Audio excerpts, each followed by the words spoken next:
ফজরের নামাজ কাজা হয়ে যায়, তাহলে মাহফিল করে লাভ নাই। কথা ঠিক যাবে ঠিক ভাই?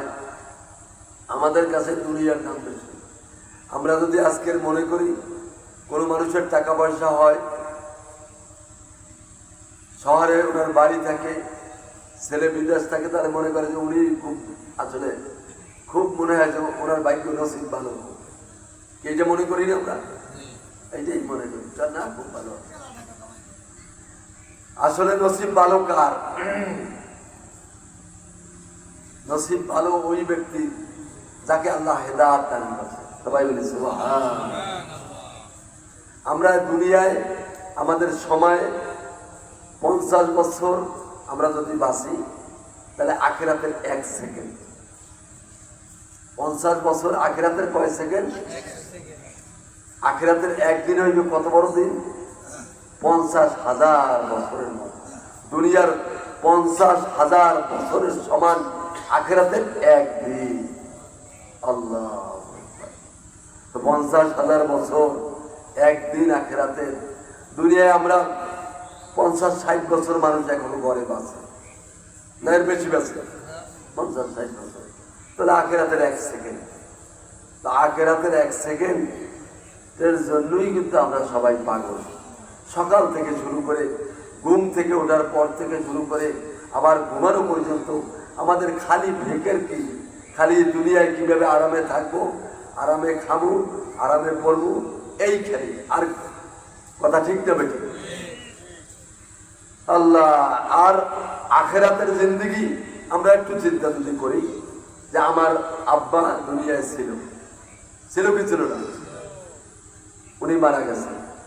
আমার দাদাও দুনিয়ায় ছিল, উনিও মারা গেছেন। আমার তালইও দুনিয়ায় ছিল, উনিও মারা গেছেন।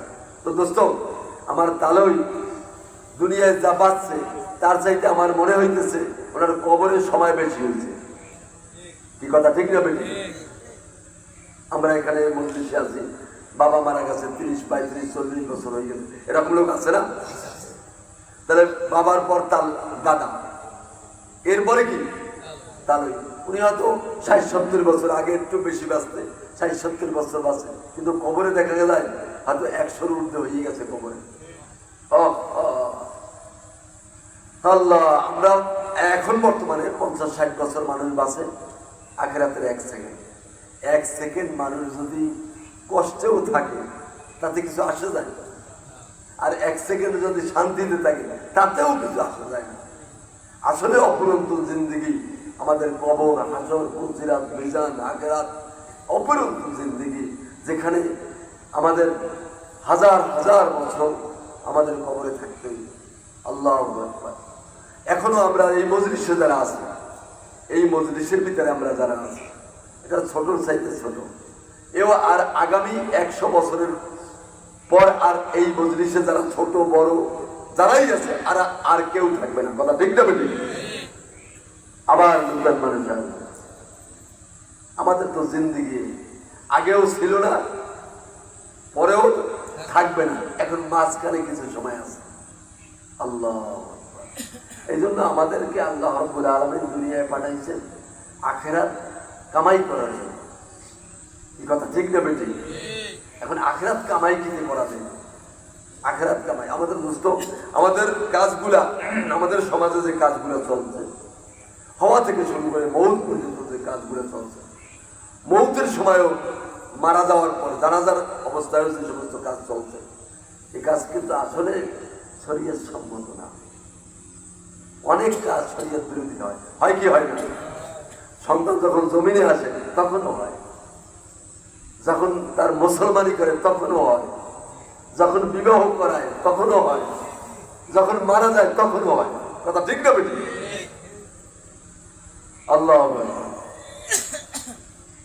আমার শায়েখ খুলনার হযরত মির্জা হুজুর দামাত বরকাতুহুল আলিয়া, উনি বলছে যে প্রত্যেকটা কাজ, যত ভালো কাজ হোক, যত ভালো কাজ, নামাজ, রোজা, পর্দা, হজ, যাকাত, এর চাইতে তো ভালো কাজ কিছু নাই। আছে? এর চাইতে আর ভালো কাজ কিছু নাই, বড় কাজও কিছু নাই। এটাও যদি সুন্নাত তরিকায় আর নিয়ত না থাকে তাহলে নামাজ হবে না।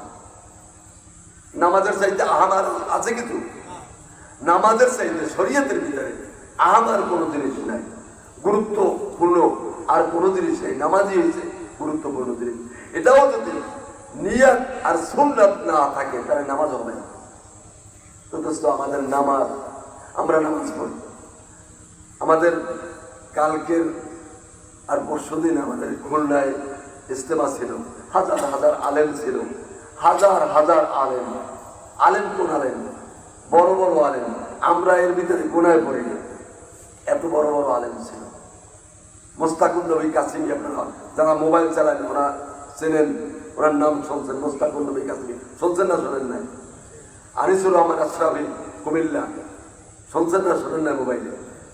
এই সমস্ত লোক এখানে আমাদের এখানে নামাজের ট্রেনিং দেয়, কিভাবে নামাজ পড়বে, কিভাবে আজান দেবে, কিভাবে একামত দেবে, সুন্নাত তরিকায় কিভাবে দাঁড়াইবে, এই ট্রেনিং আলেম দেবে। আলেম তো মনে করেন যে আলেম হয়েছে ওনার মিনিমাম 15-20 বছর মাদ্রাসার লাইনে গেছে না যায় না? ওনার যদি ট্রেনিং লাগে তো দোস্ত, যারা জীবনে কোনোদিন মাদ্রাসায় যায় নাই ওনাদের কি লাগবে ট্রেনিং? লাগবে না। আল্লাহু আকবার। নামাজ আসলে সমস্ত জিনিস সাহাবাই কিরাম রিদওয়ানুল্লাহি তাআলা আলাইহিম আজমাইন আল্লাহ রাসূলের কাছে নামাজ শিখছে, আল্লাহ রাসূলের কাছে নামাজ শিখছে। এরকম তারা সাহাবাই কিরাম রিদওয়ানুল্লাহি তাআলা আলাইহিমের কাছে তাবেঈরা নামাজ শিখছে। এরকম করতে করতে এই পর্যন্ত আসছে। তো দোস্ত, আসলে আমাদের নামাজ, আমাদের রোজা, আমাদের হজ, যাকাত, পর্দা তো শেষ হয়ে গেছে। ঠিক আছে, পর্দা শেষ হয়ে গেছে না? পর্দা আছে, পর্দা নাই। আল্লাহ দেখবেন, আল্লাহ আমার ওস্তাদ গালিবার হযরত বিশ্ব হুজুরের মেজো ভাই মাওলানা আব্দুল সত্তার সাহেব বলেন যে যেই দেশের ডাক্তারের অসুখ হয় ওই দেশের রোগী মরা ছাড়া আর উপায় নেই। ডাক্তারেরই যদি অসুখ হয় তাহলে রোগীর অবস্থা কি? ভয়াবহ, কঠিন অবস্থা। তো এখন তো আসলে খুব কঠিন অবস্থা। যারা ডাক্তার, সমাজের ডাক্তার, তাদেরই তো অসুখ, তাদেরই অসুখ। এই জন্য খুব হুঁশিয়ার। ইমান বড়, ইমান যাওয়ার জন্য বড় হাতিয়ার এই যুগে মোবাইল। মানুষ লাইনচ্যুত হওয়ার জন্য, পথভ্রষ্ট হওয়ার জন্য সবচাইতে বড় হাতিয়ার কি? মোবাইল। টাচ মোবাইল, ফ্রির মতো যে মোবাইল। দেখছেন, দেখেন না যে বর্তমান যুবক সমাজের অবস্থাটা কি? খুব কঠিন অবস্থা। এই রোগের ভিতরে কিন্তু অনেক আলেমও আছে, আওয়ামও আছে, যুবকেরা আছে, মহিলারাও আছে। আছে না নাই? আছে। কঠিন অবস্থা, কঠিন অবস্থা। এজন্য ভাই, আমাদের কাজ ঘুম থেকে শুরু করে, ঘুম থেকে ওঠার পর থেকে ফিরে ঘুমান পর্যন্ত আমরা কাজকে যাচাই করি। আমরা কাজ যাচাই করি। আজকের আমরা এই মাহফিলে আপনারাও আসছেন, আমিও আসছি। আমাদের উদ্দেশ্য কি? কমপক্ষে মাহফিল থেকে একটা জিনিস দিয়ে যাব। আমরা যে খুলনা মাহফিলে গেছি, ইজতেমায় গেছি, খুলনা ইজতেমায় গেছি, উদ্দেশ্য কি? এত টাকা খরচ করছি, এত কষ্ট, ঘুমাইতে কষ্ট, খাইতে কষ্ট, উজুতে কষ্ট, পেশাবে কষ্ট, সব জায়গায় কষ্ট। এরপর উদ্দেশ্য কি? উদ্দেশ্য শেখার জন্য গেছে, কিছু আনার জন্য গেছে। এজন্য আমাদের কাজ ঘুম থেকে ওঠা থেকে শুরু করে ফিরে ঘুমার পর্যন্ত প্রত্যেকটা কাজ আমরা যখন করব, যে কাজ করি। আমি যখন বাজারে যাব না, আগামীকাল আপনাদের তালতলা বাজারে এই এলাকার লোক যায় না? বাজারে যখন যাবো তখন আমি নিয়ত করি যে আমি কেন বাজারে যাই। বাজারে যদি কেউ যায় আর দোয়া করে, ওই বান্দার আমল নামায় 20 লক্ষ নাকি জমা হয়ে যাচ্ছে। আল্লাহু আকবার। আবার প্রত্যেক মানুষ বাজারে যাইবে, ইমানদার হইয়া বাড়িতে বাইরেছে, বেঈমান হইয়া বাজার থেকে বাইরে আবার ঘরে আসছে। কি অবস্থা? হয় না?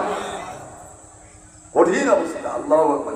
মুজাদ্দিদে মিল্লাত হযরত আশরাফ আলী থানভী রাহমাতুল্লাহ আলাইহি কিতাবের ভিতরে লেখছে, একবার যদি বেগানা মহিলাদের থেকে নজর নিচে নামাইতে পারে 10,000 রাকাত নফল নামাজ পড়ার চাইতে উত্তম সওয়াব তার আমল নামে আল্লাহ দিয়ে দেবেন। সুবহানাল্লাহ। কয় রাকাত বলছে? 10,000 রাকাত। খুব কঠিন অবস্থা। এজন্য ভাই আমাদের সবচাইতে বড় ভয়াবহ হয়েছে বেপর্দা, বেগানা মহিলা, বেহায়া মহিলা। সমাজে যেখানে যাইবেন, বাজারে যাইবেন, গাড়িতে যাইবেন, রাস্তায় যাইবেন, যেখানে যাইবেন ওইখানে আছে না ভাই? এখন ইমাম গজ্জালী রাহমাতুল্লাহ আলাইহি কিতাবের ভিতর লেখেন যে এমন এক যুগ আসতেছে, ওই যুগে ঈমান রাখতে হইলে কুরআন কাবুল যেভাবে দলা মোছা করিয়া ঘরের ভিতরে এক কোনায় ফেলাইতে ওই রকমের থাকতে হবে, আর নইলে ঈমান রাখতে পারবেন। এই যুগই তো এখন বর্তমান যুগ, কথা ঠিক না বেটি? আল্লাহু আকবার, আল্লাহু আকবার। দোস্ত, এই জন্য আমরা ঘুম থেকে ওঠার পর থেকে ফিরে ঘুমান পর্যন্ত আমরা সমস্ত কাজগুলা যাচাই করি।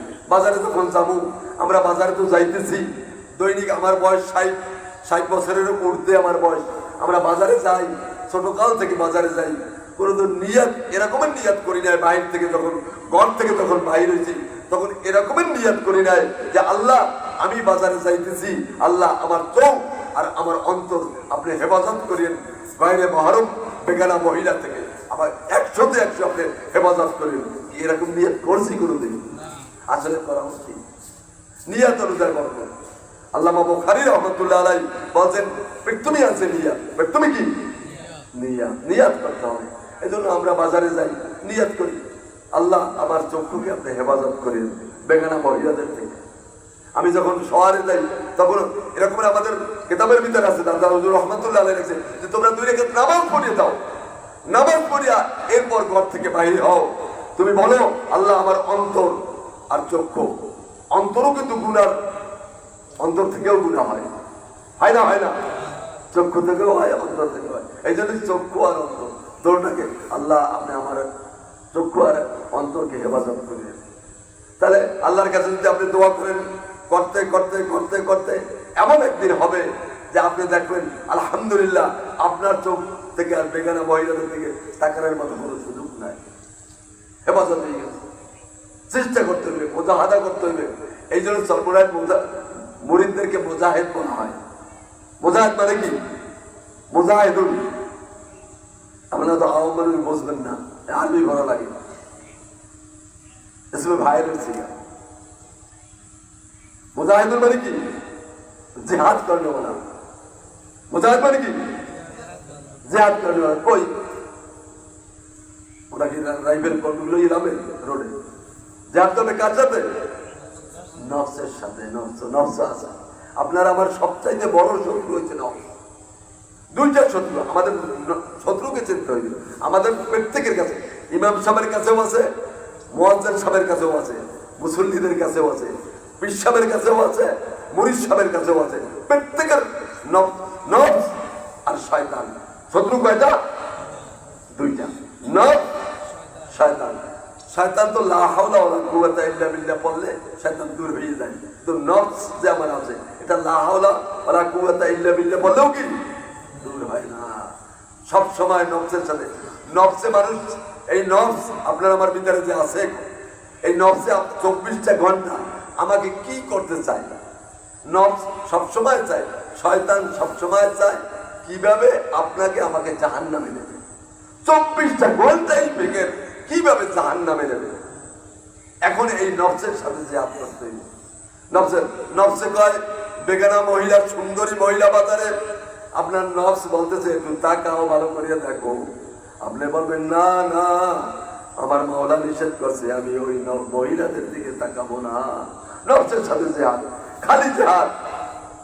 এই জন্য আল্লাহ রাব্বুল আলামিন আমাদেরকে, আমাদের চক্ষুকে 100-তে 100 বেগানা মহিলাদের থেকে আল্লাহ হেফাজত করুন। সবাই বলেন আমিন।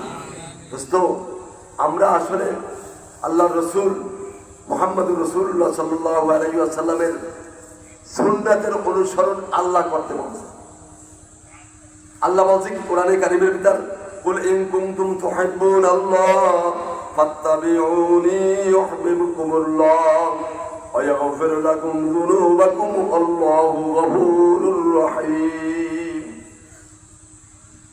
আল্লাহ রাব্বুল আলামিন বলতেছে, হে আমার দোস্ত, আপনি আপনার উম্মতদেরকে জানাই দেন, মেয়ে লোক আর পুরুষদেরকে জানাই দেন, যারা আমি মাওলাকে পাইতে চাই তারা যেন আপনার অনুসরণ অনুকরণ করে। সুবহানাল্লাহ।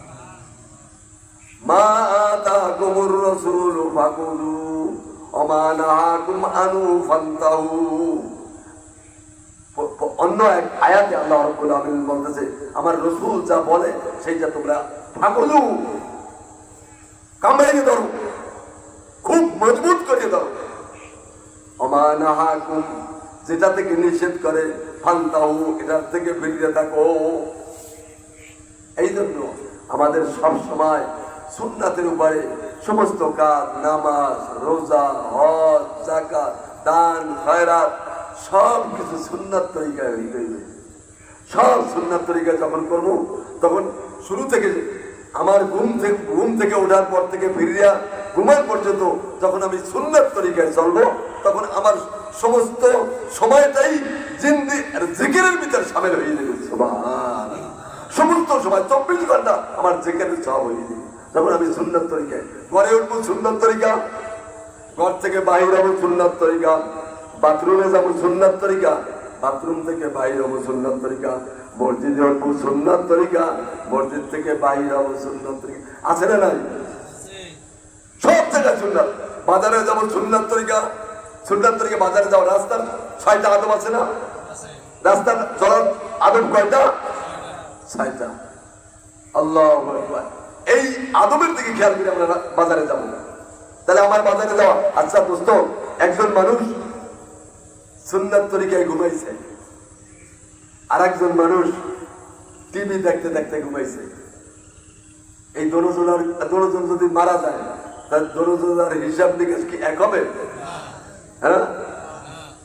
একজনে উজু করিয়া কোরআন শরীফ তেলাওয়াত করিয়া ঘুমের দোয়া করিয়া 33 বার সুবহানাল্লাহ, 33 বার আলহামদুলিল্লাহ, 34 বার আল্লাহু আকবার এই দোয়া পড়িয়া সুন্দর মতো ঘুমাইছে, কলেমা পড়ছে, ইস্তিগফার পড়ছে, আর মনে মনে কইছে, মাওলা কত মানুষ জমিনে ঘুমাইলো, ফজরের সময় ডাক দিয়ার আব্দুর রহিম নাই। হয় না? হয় না? হয়। আমিও তো ঘুমাইলাম, ফজরে মনে আর উঠতে পারবো না। এইরকম যদি নিয়ত করিয়া দোস্ত ঘুমাইতে পারে তাহলে ওনার ঘুম ওঠা পর্যন্ত সেকেন্ডের সব লেখা হইয়া যাইবে। আরে সুবহানাল্লাহ সুবহানাল্লাহ পড়তে পড়তে মানুষ কোন সময় ঘুমায় বলতে পারে না। কি পারা যায়? আমরা যে কোন সময় ঘুমাই কইতে পারি? হঠাৎ ঘুম পড়ে যাবে, হঠাৎ। আরে সুবহানাল্লাহ বলতেছে, সুবহানাল্লাহ সুবহানাল্লাহ সুবহানাল্লাহ আল্লাহুম্মা বিসমিকা আমুতু ওয়া আহইয়া। এই দোয়া পড়তে আস্তাগফিরুল্লাহ আল্লাযী লা ইলাহা ইল্লা হুয়াল হাইয়ুল কাইয়্যুম ওয়া আতুবু ইলাইহি। এরকম পড়তে পড়তে হঠাৎ ঘুম পড়ছে, ফেরেশতারা কলম উঠাইছে। আল্লাহ জিজ্ঞাসা, হে ফেরেশতারা কি ব্যাপার, তোমরা লেখো না কেন? কাজে মাওলা তোমার বান্দা যতক্ষণ জিকির করছে ততক্ষণ আমি আমলনামায় তার সব লেখছি। এখন জিকির করে না, ঘুমাইছে, এই জন্য আমি কলম উঠাইয়া বইয়া রইছি। আল্লাহ রাব্বুল আলামিন বলতেছে, আমার ফেরেশতারা, কিরামান কাতিবিন ফেরেশতা, ওই বান্দা ঘুম থেকে ওঠা পর্যন্ত দাইমি ভাবে জিকির করলে যেই সব, এই সব তুমি আমলনামায় লিখিয়া দাও। সুবহানাল্লাহ। এই জন্য আল্লাহু আকবার, সুন্নাত তরিকায় ঘুমাইলে আল্লাহু আকবার। একবার এক আল্লাহর ওলি ঘুমাইয়ে রয়েছে, পাশে এক তাহাজ্জুদ পড়তেছে। শয়তান খালি আসে আর যায়, আসে আর যায়। একটু পরেই আল্লাহর ওলি সজাগ হইয়া ডাকতেছে, শয়তান কি ব্যাপার, তুমি এরকম করো কেন? হুজুর আপনার ভয়তে আপনি যে ঘুমাইয়ে রয়েছে, আপনি যদি কোন রকমের যদি বুঝতে পারেন যে আমি ওই লোককে দাগা দিছি, তাহলে আমি দাগা দিয়ে যতটুকু তাকে পিছাইছি তার চাইতে অনেক গুণ আগাইয়া আপনি তাকে রাস্তা খুলে দেবেন। এই জন্য আল্লাহ ওয়ালাদের ঘুমও ইবাদত। আল্লাহ ওয়ালাদের ঘুমও কি ইবাদত। এই জন্য ভাই আমরা যখন ঘুমাই, আজকের একটা সুন্নাতের কথা আমি বলি, আমরা যখন ঘুমাই তখন আমরা ডাইন কাতে ঘুমাই, ডাইন কাতে সবচাইতে উত্তম ঘুম হয়েছে উত্তর দিকে মাথা দিয়া, দক্ষিণ দিকে পাও দিয়া। আমাদেরকে কবরে রাখবে কিভাবে? উত্তর দিকে মাথা দিয়া, দক্ষিণ দিকে পাও। এরকম যদি অনেকের থাকে পশ্চিম দিকেও মাথা দেয়, অনেকের মাথা পশ্চিম দিকেও থাকে, উত্তর দিকেও থাকে। সবচাইতে উত্তম ঘুম হয়েছে উত্তর দিকে মাথা দিয়া, একবার ডাইন কাইতে দোয়া পড়িয়া, ইস্তেগফার পড়িয়া, কলেমা পড়িয়া আপনি নিয়ত করবেন যে আল্লাহ, আল্লাহু আকবার। আমরা যখন ঘুমাই তো মশারি টানাই না? কি মশারি আছে না আমাদের? আচ্ছা আচ্ছা, মশারিটাও কিন্তু হুবাও একটা কবরের মতনই, খেয়াল করছে? ঠিক কবর যে আমাদের দেশে যে কবর যে কায়দায় খুব ই করা হয়, মশারিটাও কিন্তু ওই কায়দায়, কথা ঠিক না বেটি? আচ্ছা, মোরাকাবা করতে করতে যদি ঘুমায়, আল্লাহ এই যে মশারির ভিতরে, এটাও তো একটা কবরের মধ্যে আমি আছি, আমি কবরের ভিতরে আছি। আল্লাহ রাব্বুল আলামিন আমাকে প্রশ্ন করতেছে, ফেরেশতারা আমার কাছে প্রশ্ন করতেছে, মান রব্বুকা মান দীনুকা মান নবুকা। আমি তো প্রশ্নের উত্তর দিতে পারতেছি, এখন কি অবস্থা হবে? এই অবস্থা আমাদের হবে না? হবে না? সবাই হবে না? কতকের হবে আর কতের হবে না? সবার। ইমাম সাহেব, মুয়াজ্জিন, মুক্তাদি, পীর সাহেব, মুরিদ সবার হইবে, সবাই হবে। এইরকমের করতে করতে যদি কোনো আল্লাহর বান্দার বান্দি যদি ঘুমায়, এই নিয়ত করিয়া, দোয়া পড়িয়া, ইস্তেগফার করিয়া, টাইম গাইতে ঘুমাইয়া নিয়ত করলো যে আমি কবরের ভিতরে এই শুয়েছি, এই নিয়ত করে ঘুমাইছে, তো ওনার ঘুম কি ইবাদত হবে না ঘুম হবে? ইবাদত হবে। তো ইনশাআল্লাহ আমরা আজকের থেকে আমরা সুন্নাত তরিকায় ঘুমাবো। ঘুমানোর সুন্নাত তরিকা আছে, আছে না? গড়ে ওঠারও সুন্নাত তরিকা আছে। আল্লাহু আকবার। গড়ে উঠতে হইবে কোন পাও দিয়া? ডাইন পাও দিয়ে উঠতে হইবে, আর বাম পাও সালাম দিয়ে উঠতে হবে। ঘরে কি সালাম দিয়ে। আমরা কিন্তু বিবির সালাম দিতে আমাদের একটু লজ্জা লজ্জা লাগে, ছেলে মেয়েদের সালাম দিতে একটু লজ্জা লাগে, লাগে না? লাগে না? লাগে। কিন্তু অন্য একজন মানুষকে সালাম দিতে কোনো সমস্যা নেই, কিন্তু আমাদের ঘরে যাই সালাম দিতে কিন্তু সমস্যা। এই জন্য আমরা ঘরে সালাম দেবো ইনশাআল্লাহ, আর ডাইন পাও দিয়ে উঠবো। আমার সময় শেষ, 8 ঘন্টার সময় শেষ। তো এই জন্য একটা ওকিয়া বলছে, অল্প ভিতরে 2-1 মিনিটের ভিতরে শেষ করতেছি। এক লোক একবার তবলিগে গেছে, 40 দিনের সেল্লাই গেছে, উনি বাড়ি রাখিয়ে গেছে। 40 দিন সেল্লা দিয়ে আসার পর যেদিন আইছে ওই দিন ওনার ঘরে চোর উঠছে। এখন উনি তো আল্লাহ রাস্তায় গাইছেন, পাবলিক গাইছে, ভিতরে তো দয়াটা অনেক বেশি, আর চোরার দরজা ধরিয়ে গেছে, চোরা তুই আই যাই চোখা, 40 দিনই তো আমার ঘর ফাঁকা ছিল, এ 40 দিনে আও নাই কেন? কয় হুজুর আমি প্রত্যেক দিনই আওয়ার জন্য চেষ্টা করছি, যেদিন আই ওই দিনই দেখি আপনার দরজা একদম সাদা পোশাক পরনেওয়ালা লোক দাঁড়ানো আছে। আজকের দেখি আজকের আর কোনো লোক নাই, এই জন্য মনে করছি যে আজকের ফাঁকা, এই জন্য ঢুকছি। তো ভাই আমরা যখন ঘর থেকে সুন্দর তরিকায়, ঘর থেকে যখন বাহির হইবেন, বাম পাও দিয়ে যখন বাহির হইবেন আর দোয়া পড়বেন, বিসমিল্লাহ তাওয়াক্কালতু আলাল্লাহ লা হাওলা ওয়ালা কুওয়াতা ইল্লা বিল্লাহ, সালাম দিয়ে যখন বাহির হইবেন, ওই ঘরে আসা পর্যন্ত, আপনি ফিরে ঢোকা পর্যন্ত আল্লাহ রিজার্ভ ফেরেশতা দিয়া ওই ঘরকে পাহারা দিয়ে রাখেন। আল্লাহ সুবহানাল্লাহ। আল্লাহ রাব্বুল আলামিন আমাদের সমস্ত কাজগুলো আল্লাহ আমাকেও আল্লাহ সুন্নাত তরিকা মতো করতে পারি। আপনাদের জন্য দোয়া করি, আপনারাও পারেন। আল্লাহ আমাদের সবাইকে সুন্নাত মোতাবেক আমাদের পুরো জিন্দেগি, ঘুম থেকে ওঠার পর থেকে ফিরলে ঘুমান পর্যন্ত পুরো সুন্নাতের উপরে আমরা চলতে পারি। আল্লাহ আমাদের সবাইকে তৌফিক দান করুন। সুবহানাল্লাহি ওয়া বিহামদিহি, সুবহানাকাল্লাহুম্মা ওয়া বিহামদিকা, আশহাদু আল্লা ইলাহা ইল্লা আনতা, আস্তাগফিরুকা ওয়া আতুবু ইলাইক।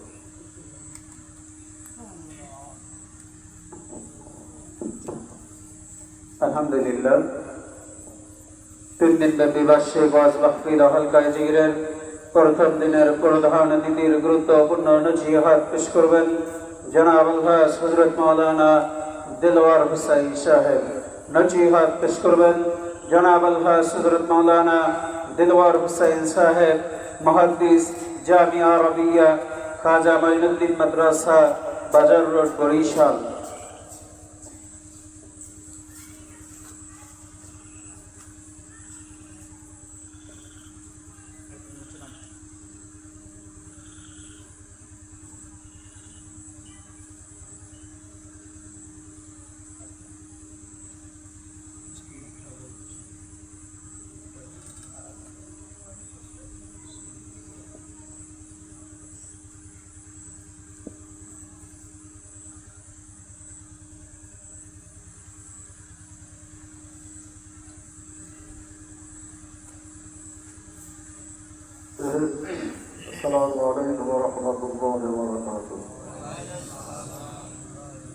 আপনাদের কাছে আরো ধরে একটু কষ্ট করতে হবে প্রথমবারই।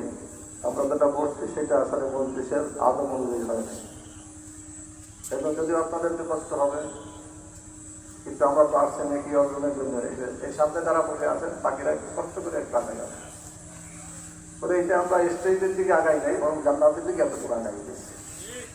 মাশাআল্লাহ, জাযাকুমুল্লাহ। আচ্ছা, মাঝখানে ফাঁকা থাকবে না, ফাঁকা পুরো করে বসবেন। জি ভাই, মাঝখানে ফাঁকা থাকবে না, ফাঁকা থাকবে। আর একেবারে পিছনে এখনো যারা আছি এই টাইম পাবে